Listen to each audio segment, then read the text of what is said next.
Hello, and welcome to the very first episode of Not Another Guitar Pedal.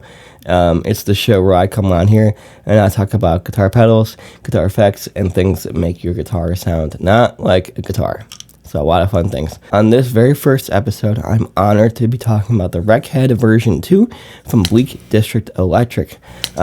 BDE are a bunch of British lads up in the UK, and they very graciously sent me this unit to me over here in Chicago, so I can sort of demo it and show you guys just how cool this thing is. On the front of the record head, you'll notice that this is labeled as a Lo-Fi Dynamic Modulator. Doesn't that sound fancy? Lo-Fi Dynamic Modulator. Wow. But I would say most generally, this pedal falls into the chorus vibrato family of pedals.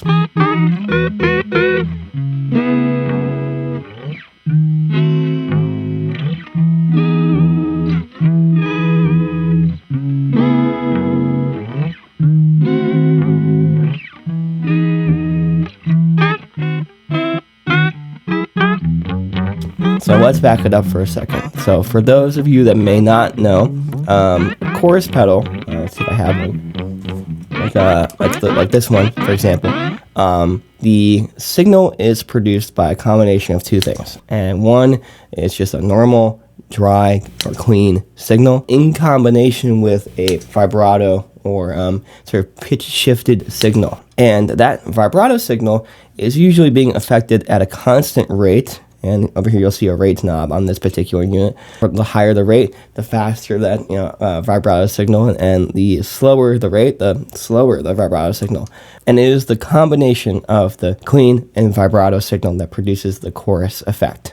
And on many chorus units, when you push the blend knob to the maximum and you are only allowing the affected signal, what you are doing is only listening to the vibrato signal, right? And the chorus effect is really that sort of combination between the clean and vibrato signal. However, the Record Head version 2 does something very different. The Record Head version 2 responds to your dynamics, and that is sort of what affects the vibrato signal, as opposed to sort of this constant LFO.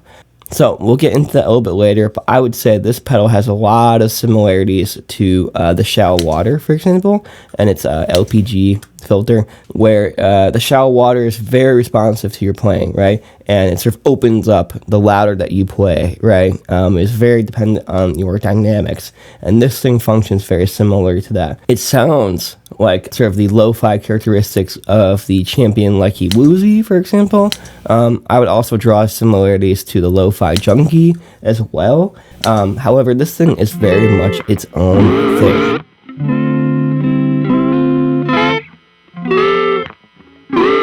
So enough pedal theory and stuff like that. Well, let's just get into what is on the device itself. The device is very simple. It's got input, output. It's got a little power for 9-volt. On-off switch. Pretty simple stuff. It does have a kill dry switch, and this is important for two reasons. One, it allows you to cut your clean signal out of the equation and only listen to the vibrato signal or the affected signal. However, as I've been saying, this vibrato signal is something very unique and very dynamically responsive to your playing. Beyond that, there are three knobs, right? There's tape return, and the tape return knob sort of functions like a volume knob. And what I mean by that is when you put it at minimum, the only thing that's getting passed through is your clean signal.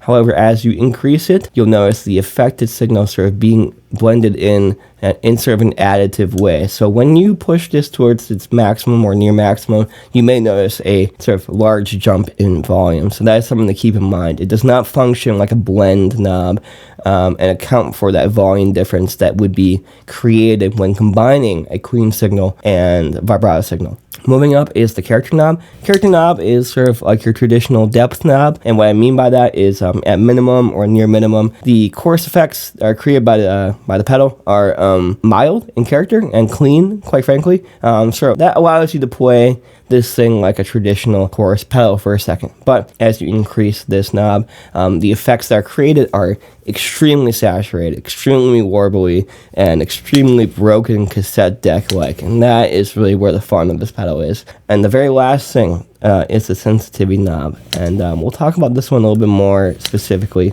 later on. But the core of it, again, this is a dynamically responsive effect. At its core, the louder that you play, the more exaggerated that effect is, and the quieter you play, the less exaggerated that effect is.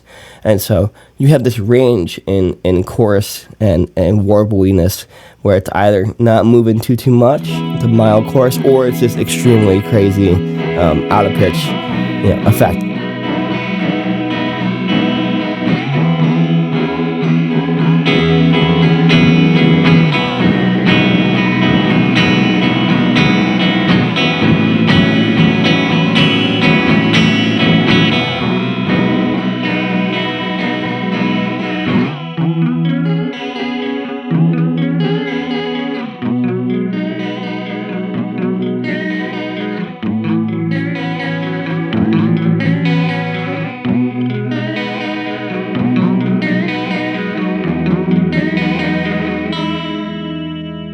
Okay, real quick, here's the thing. I want to talk about the relationship between the character knob and the sensitivity knob, because that is really the heart of this pedal. This character knob is like a depth knob. To really get the effect of this pedal, I think pushing it towards its maximum sort of allows you to hear the crazy, warbly, and saturated effects that this pedal has to offer, right? Whereas if you have it towards the minimum, you get this kind of tame chorus effect. So leaving about above noon allows you to hear those disgusting effects, right?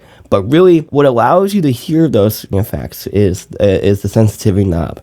And this sensitivity knob is very player dependent. It depends on what your goals are for this effect, right? I personally play with my fingers, and that's not the loudest thing in the world, especially in comparison to a guitar pick, right? I tend to leave the sensitivity almost at its maximum, and that allows me to play softly, and the pedal does not react too much to my soft dynamics. But when I dig in with my fingers, that's when those jumps start to happen. But if I was using a guitar pick, I would probably opt to leave the sensitivity knob somewhere maybe a little bit below noon to create the same sort of effect, right? So when I'm playing quietly with a pick, the pedal doesn't react too much. But when I really dig in, that's when those jumps happen. However, you could be really crazy and really shoegazy if you play with a pick, crank the sensitivity knob, and just slam your strings. That's going to create that sort of like tremolo, Bigsby style out of pitch sound without having to sort of invest in a Bigsby guitar or something like that, right? You'd be able to do that sort of My Bloody Valentine, washy sort of sound, no problem. There's a lot of flexibility, and the relationship between these two knobs, especially the sensitivity knob, is what's going to be the magic for you. The Record Head version 2 is a very intuitive effect. I'm very thankful to have been sent this unit for the first episode of the show, and I hope you've learned something about chorus vibrato pedals and dynamically responsive effects. And hopefully this pedal sounds interesting to you. I think it is a very unique effect. If you like to feel a one-to-one relationship between you and the pedal and the guitar, then this is for you. It is very predictable in the sense that when you play loudly, it will trigger the effect, and when you play quietly, it will not. It's not doing some crazy like looper-based, sample-based manipulation or anything like that. It's very one-to-one, and I do like that quite a lot. So if you have any questions about it, or want to talk to me about guitar pedal effects, feel free to drop a comment. That'd be awesome. And be sure to check out Bleak District Electric. They have a ton of other effects other than this one that are super cool, super innovative, and not quite talked about yet. Definitely check out Bleak District Electric. They have a ton of other effects other than this one that are very cool, very innovative, and not terribly expensive yet. That's the thing. This company is very underrated. I would definitely check them out and check out some other pedals.